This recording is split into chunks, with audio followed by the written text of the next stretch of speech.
Bonsoir. Au compte des titres, retenez que les sapeurs-pompiers de Guinée viennent de bénéficier de nouveaux équipements. La valeur se chiffre à plus de 200 000 euros. Et puis, renforcement des capacités des journalistes de la RTG. C'est une formation rendue possible grâce à la coopération française.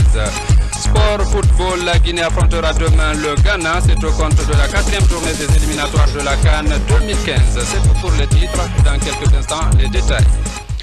Mesdames et messieurs, je vous dis encore bonsoir et merci de votre fidélité à la RTG. Les députés de l'Assemblée nationale ont jusqu'à la mi-décembre pour adopter le budget 2015. Le calendrier qui couvre tous les travaux de la session a été adopté ce mardi à la majorité des députés. C'était à la faveur d'une séance plénière. François Lama. Séance plénière qui a validé le projet de calendrier issu de la conférence des présidents à la majorité des députés présents. Cela conformément aux dispositions de la loi mais aussi du règlement intérieur de l'Assemblée nationale. Je me réjouis de ce qui vient de se passer. Ça prouve que vraiment la démocratie, la culture de la démocratie règne au sein de l'hémicycle. Et je souhaiterais que sur toute l'étendue du territoire national, cet esprit puisse continuer à exister et se développe. Le débat a été très vif. Mais à la sortie, c'est pratiquement tout le monde qui a adopté. Il y a eu quelques amendements. Nous allons finaliser ce calendrier. Donc, il a été adopté sous réserve de ces quelques amendements.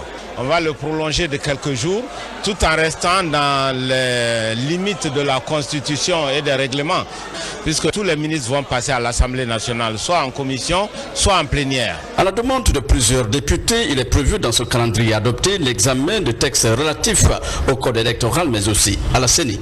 Il y a une possibilité aussi de pouvoir introduire au-delà du budget d'autres lois qui sont des lois organiques, notamment le règlement intérieur, la loi sur la CENI, le code électoral. Nous pensons que ces questions-là vont être examinées avant la fin de la session du budget. Ce sont plusieurs députés qui se sont réjouis de l'esprit critique qui a caractérisé les débats. Nous avons pris une certaine habitude maintenant de discuter chaudement chaque point à l'ordre du jour. Les députés ont fait des propositions et je crois que les propositions des uns et des autres plus ou moins ont été prises en compte. Le vote s'est passé correctement, chaque député s'est exprimé et je pense que c'est une très bonne chose. Les travaux de la session seront d'abord consacrés à la loi rectificative du budget 2014 suivi de l'examen du budget 2015. Pride Finance, vous connaissez certainement l'entreprise. Elle est en cessation de paiement depuis 2012. Face à cette situation, la FESABAG a tenu à rencontrer ce matin le Premier ministre chef du gouvernement. Les deux parties ont discuté des difficultés auxquelles cette structure est confrontée. Compte rendu Adi Kamara Kabasouma. La FESABAG chez le Premier ministre pour discuter de la situation sociale et financière des Pride Finance, une institution de microfinance agréée le 11 avril 2003 en Guinée. Aujourd'hui, cette structure d'intermédiation financière traverse des moments difficiles de trésorerie. Il y a des dettes au jour d'aujourd'hui envers les salariés qui se chiffrent à un montant de 762 30 000. Les dettes sociales, ça c'est au regard de la Caisse nationale de sécurité sociale. Là, on en a pour 240 millions. Et les prêts reçus auprès des institutions. Vous savez que ce sont les différentes institutions, les bailleurs de fonds, tels que le PDSD, tels que le PNUD, etc., etc. Ce sont ces bailleurs de fonds qui accordent souvent des subventions à cette IMF. Donc les prêts reçus auprès de ces institutions se montent au jour d'aujourd'hui à un montant de 1,14 500 000. Enfin, au titre des impôts et des taxes, on en a pour 15 millions. Bon, au niveau des comptes qui sont malheureusement débiteurs, nous avons un montant pratiquement de 7 millions. Les fournisseurs également, on a 460 484 000. Et puis, au titre du fonds de garantie, un montant de 342 millions. Ce qui fait au total, en fait, un total d'engagement de 2 841 014 000 francs guinéens. Cette cessation de paiement a entraîné le chômage de 103 travailleurs de l'entreprise. C'est pourquoi la FESABAG souhaite l'intervention du gouvernement pour sauver Pride Finance. Depuis 2012, nous avons eu beaucoup de correspondances leur faisant comprendre que la situation est vraiment catastrophique au niveau de cette institution. Et je crois que la Banque centrale en ce moment a commis une mission d'inspection. Effectivement, voyant clair dans cette situation, un rapport a été fait. et des recommandations également ont été faites. Il se trouve que les employés de Pride, actuellement, au moment où on parle, tous les employés sont chez eux. Même l'immeuble qui a été mis à la disposition de l'institution, le bailleur a résilié le contrat. Donc la préoccupation de la FESABAC, c'est comment redémarrer la société.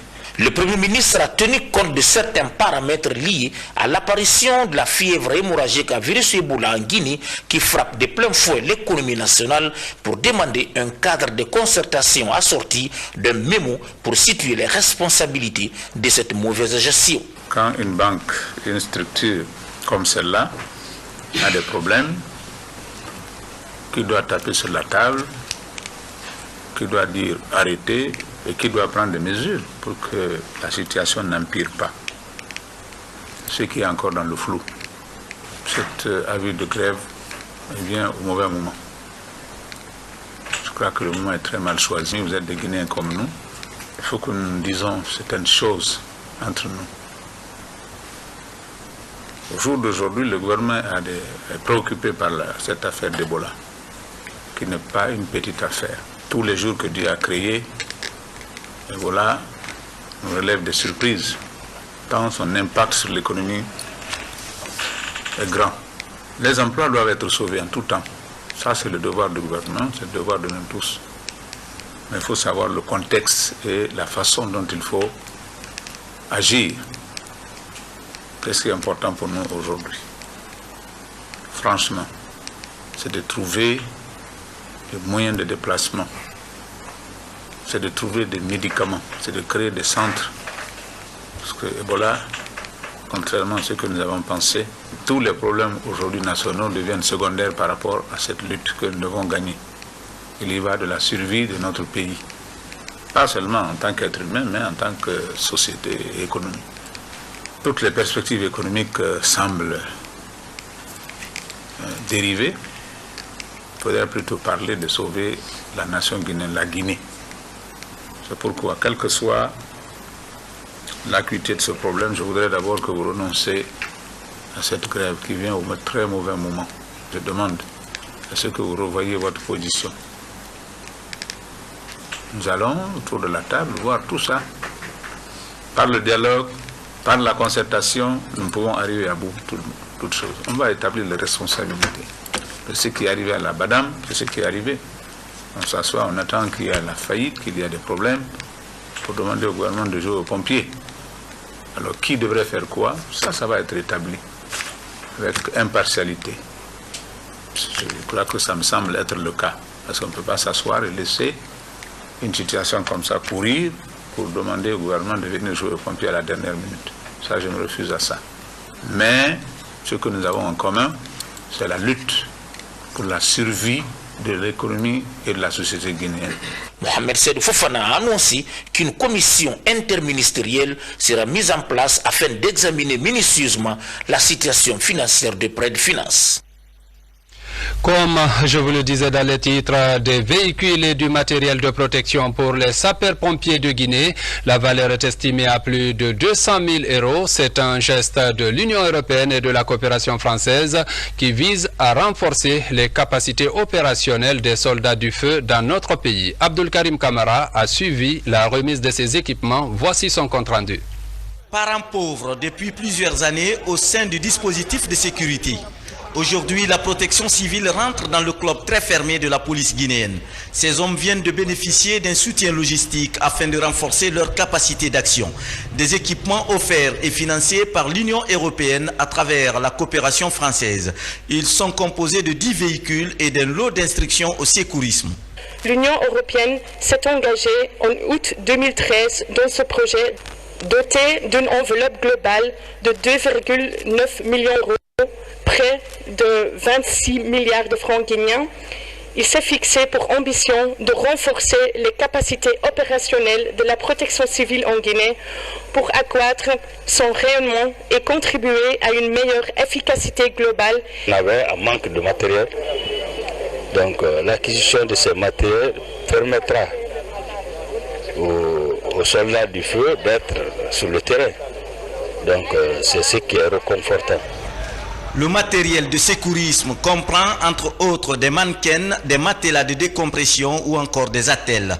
Il est destiné aux 40 nouveaux moniteurs formés au mois d'août dernier à l'Institut supérieur d'études de protection civile de Ouagadougou au Burkina Faso. Ces assistances constituent un projet structurel à long terme entre la Guinée, la France et l'Union européenne. Ce projet qui est un projet européen avec l'expertise française, et je dirais qu'avec l'Europe et la France, vous êtes doublement gagnants. Si vous avez ces moyens, il est évident que vous devrez en faire bon usage, que vous devrez les entretenir, que vous devrez être prompt chaque fois que le besoin se présentera dans chacune des communes de la ville de Conakry et même à l'intérieur du pays. Les sapeurs-pompiers seront formés en technique du feu de carburant du 15 au 29 octobre prochain. Quant aux unités de protection civile, elles suivront une formation dans les domaines spécialisés du 26 octobre au 22 décembre à l'école de police de Kafilia. À présent, ce communiqué du bureau de presse de la présidence de la République. Dans le cadre de la lutte contre la fièvre hémorragique à virus Ebola et de la mobilisation de toutes les ressources humaines disponibles, le président de la République, le professeur Alpha Condé, invite les médecins et tous les agents du corps de la santé à la retraite à se mettre à la disposition du ministère de la Santé et de l'Hygiène publique. Le président de la République compte sur l'engagement de chacun à œuvrer au renforcement de notre système de protection contre cette maladie. Cette mesure vise à accompagner les efforts déjà consentis sur le plan national et international en faveur de notre pays. Le ministère de la Santé et de l'Hygiène publique est invité à prendre les mesures utiles et nécessaires pour donner effet au présent communiqué. Conakry, le 14 octobre 2014, signé le directeur Moussa Sissi. Malgré la présence de l'épidémie d'Ebola, les pays amis nous témoignent toujours de leur solidarité. Tous s'activent à nos côtés. Voilà depuis près d'une semaine que des experts français séjournent en Guinée dans le cadre de la formation des journalistes et techniciens de la RTG. La formation est financée par l'Union européenne. Reportage Safia Toukonde. La RTG dans le processus de migration de l'analogie au numérique. Avec de nouveaux équipements, des experts recrutés par Canal France International forment la toute première équipe de journalistes reporters d'images de la RTG. D'autres approfondissent leurs connaissances en technique de rédaction et en réalisation télé. Cette formation, c'est la suite d'une certaine manière de ce qui avait été engagé déjà il y a quelques mois maintenant. Elle se passe, moi j'espère, du mieux possible. Je pense que, comme souvent ici, les journalistes et les techniciens engagés dans la formation sont vraiment volontaires, veulent vraiment bien faire, veulent progresser. Je pense qu'il y a une volonté, je pense à la volonté de la direction générale qui est quand même claire de moderniser la RTG, d'essayer de donner des standards professionnels internationaux. Eh bien voilà, maintenant c'est à tout le monde de jouer, quoi. C'est une formation qui intervient dans un contexte particulier pour la Guinée.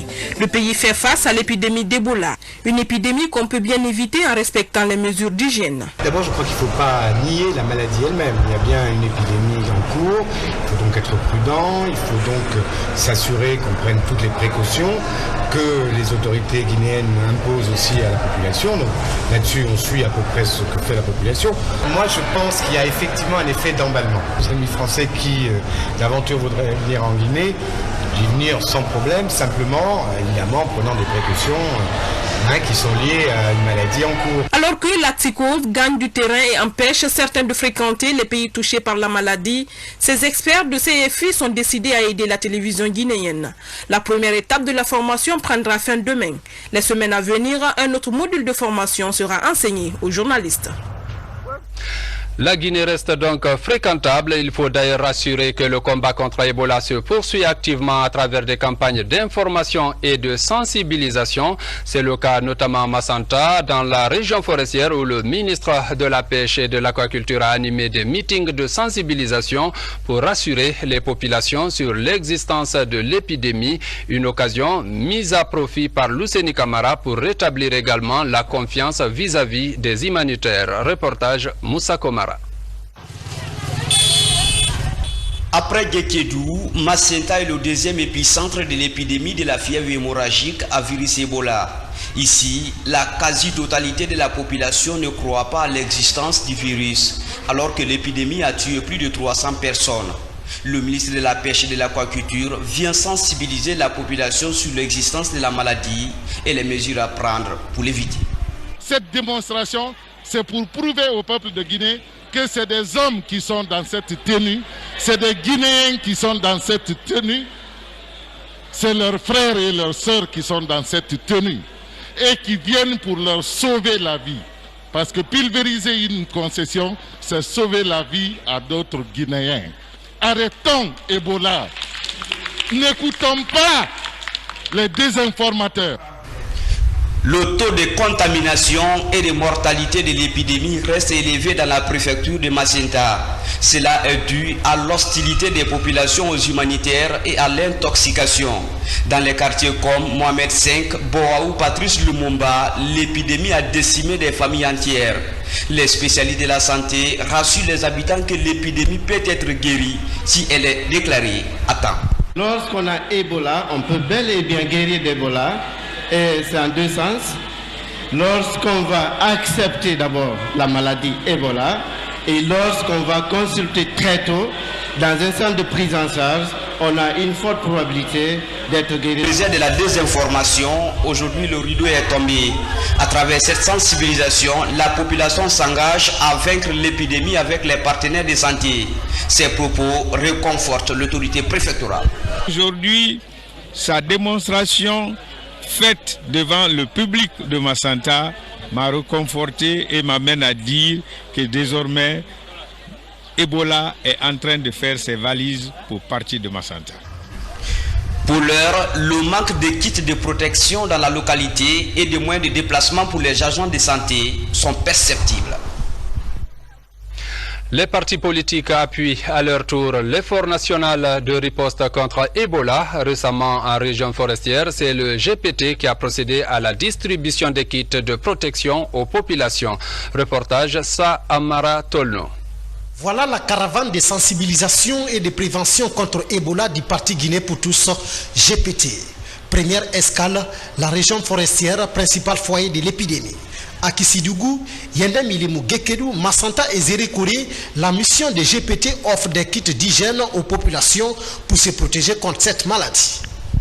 C'est un mal qui frappe le pays. Nous devons tous nous donner la main, mettre à l'arrière un certain nombre de choses et la patrie, la sauvegarde des vies humaines, en faire une priorité. Et c'est la raison pour laquelle le parti Guinée pour tous, sur la direction de son président, a décidé de faire cette campagne de sensibilisation et de prévention contre cette fièvre Ebola. Ces kits viennent renforcer le dispositif de riposte déjà mis en place. Pour les bénéficiaires, la lutte contre Ebola nécessite l'implication de toutes les couches sociales. Chaque fois que la Guinée est en difficulté, les enfants guinéens oublient tout pour dire d'abord la Guinée et ils se mettent ensemble, ils combattent l'ennemi commun.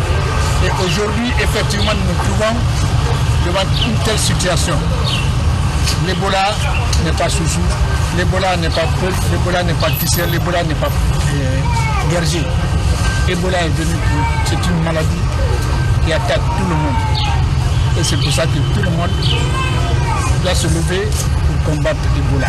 Nous sommes très satisfaits parce qu'il faudrait que nous réussissions à mettre hors de notre pays, de notre sous-région, du monde entier même, n'est-ce pas, cette fièvre hémorragique à virus Ebola qui est en train de causer des ravages, qui est en train de pénaliser notre économie, qui est en train même, n'est-ce pas, de pénaliser le social dans notre pays. Déjà à Conakry et à Forêt-Carrière, le parti Guinée pour tous a distribué 1600 kits. Pour cette seconde étape, ce parti compte sillonner 17 préfectures du pays pour mieux sensibiliser et apporter du matériel de prévention aux populations. Sensibilisation également du côté de Mali, c'est au Fouta Jalon. Objectif, amener les populations de la préfecture à observer les mesures d'hygiène édictées pour freiner la propagation de cette épidémie. Reportage Mamadou Saliouba. La sous-préfecture de Hidayatou, première étape de la tournée de sensibilisation du ministre des Transports à Mali. Ici, Aliou Diallo et les citoyens de la localité ont échangé sur les modes de transmission et de prévention de la fièvre Ebola. Nous sommes très contents de la venue de monsieur le ministre et nous l'avons écouté, son message. La population compris et ont apprécié. Voir un ministre de la République dans notre sous-préfecture, vraiment, nous sommes très réconfortés par ces gestes du professeur Alpha Condé et nous allons suivre les conseils qu'ils vont nous donner, nous et nos parents. Nous allons élargir la sensibilisation d'ici et d'ailleurs. Après Hidayatou, la délégation ministérielle s'est rendue à Gaïa, à 25 km de la commune urbaine de Mali. Là également, le ministre des Transports a invité la population à observer les mesures d'hygiène pour contrer l'épidémie d'Ebola dans leur préfecture. C'est le souhait du président de la République. Ce n'est pas parce que la sensibilisation n'a pas commencé. La coordination nationale Ebola est déjà représentée au niveau des différentes structures de santé de la région, de la préfecture et de la sous-préfecture. Il a tenu à ce que l'ensemble des membres du gouvernement sortent, qu'ils se rapprochent des populations pour qu'ils communiquent et qu'ils leur disent exactement de quoi il s'agit. Que la Ebola est une réalité, mais ce n'est pas une fatalité. Pour le moment, la préfecture de Mali n'a enregistré aucun cas d'Ebola et la population reste mobilisée pour prévenir la maladie dans la préfecture. La cité minière de Kamsar est aussi très impliquée dans la lutte contre cette fièvre hémorragique à virus Ebola. Des dispositifs de contrôle sont actuellement installés dans tous les débarcadères de la localité, ceci pour surveiller les flux migratoires. La délégation gouvernementale qui poursuit sa séance de sensibilisation dans la région de Boké est d'ailleurs très satisfaite des dispositions prises dans cette sous-préfecture. Alia Kamara. Un dispositif de thermoflash pour dépister ceux qui entrent et sortent. La sous-préfecture de Kamsar gère au quotidien un flux important de mouvements humains par voie maritime. Les 23 débarcadères constituent la porte d'entrée ou de sortie de plusieurs centaines de personnes de nationalités différentes. Ces déplacements se poursuivront suivant les recommandations de l'intégration sous-régionale, mais sont désormais soumis à des contrôles plus stricts. Le premier bac à destination de Kachek, où on a flashé 31 passagers. Ils ont été contrôlés. Le départ était à 10h45. Deuxième destination, c'était à Sansalé, où on a enregistré 22 passagers qui ont été tous contrôlés. C'est la première barrière anti-Ebola érigée ici, dans cette cité minière. Cette campagne conduite par le ministère de l'Environnement arrive donc dans une localité où les populations sont pleinement conscientes de l'existence de l'épidémie. Un conseil tout de même pour les agents de contrôle. Ce qu'on a envoyé va s'ajouter à ça, donc c'est déjà important. On voit combien de fois le contrôle est strict, cela est une très bonne chose. Et si tout le monde prend conscience, je pense que cette maladie quittera en Guinée très rapidement. Kamsar est fragile, la cité dépend presque essentiellement de l'usine d'alumine et il serait dommage dans une telle situation d'être confronté à une quelconque chaîne de contamination. Ebola a déjà fait des victimes ailleurs, même au sein du corps médical. Les spécialistes ont des témoignages poignants. Après Kamsar, cap sur Kolabougni, véritable passage carrefour pour la région de Boké. La mission s'est également entretenue avec les populations en les invitant au respect des mesures de prévention. Après cette édition d'information, vous suivrez un documentaire réalisé par Vox Africa sur la fièvre hémorragique Ebola. Une autre lutte, mais cette fois-ci contre les mutilations génitales féminines. Ce combat est mené par les communicateurs traditionnels qui cherchent à mettre fin à cette pratique néfaste à la santé. Le point avec Mamadou Alpha Baldé. La pratique de l'excision constitue l'une des principales sources de problèmes pour la couche féminine, notamment dans les complications liées aux accouchements. En Guinée, le réseau national des communicateurs traditionnels, l'UNFPE et le ministère de la promotion féminine unissent leurs efforts pour endiguer le phénomène. À Kindia, d'anciennes exciseuses, leaders communautaires, groupements féminins et jeunes filles sont sensibilisés sur le sujet. Nous sommes là pour vous dire que l'excision nuit à la santé de nos enfants. Partout dans le monde, les médecins le disent. Nous aussi, nous devons complètement bannir ça dans notre pays.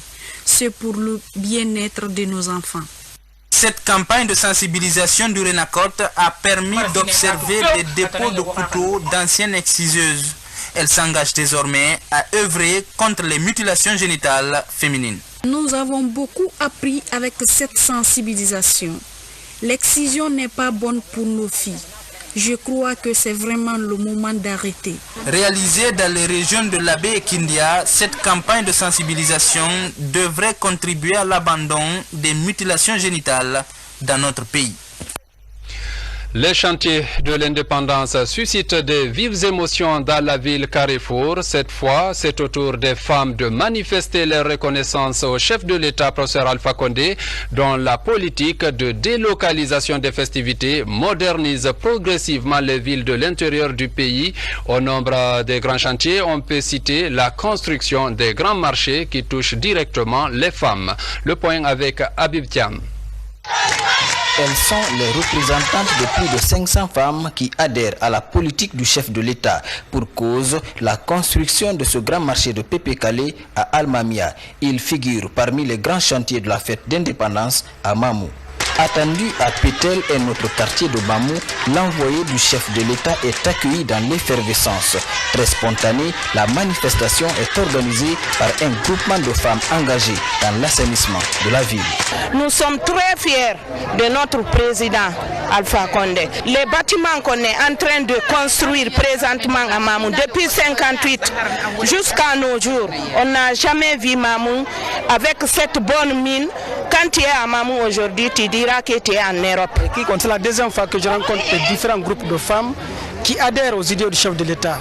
Cela veut dire que la population de Mamou reconnaît les efforts que le chef de l'État est en train de fournir pour le développement de la ville de Mamou. En tant que fils de Mamou, je suis très fier. À 2 mois des festivités commémoratives de l'indépendance, Mamou est fortement rythmé par les manifestations de réjouissance.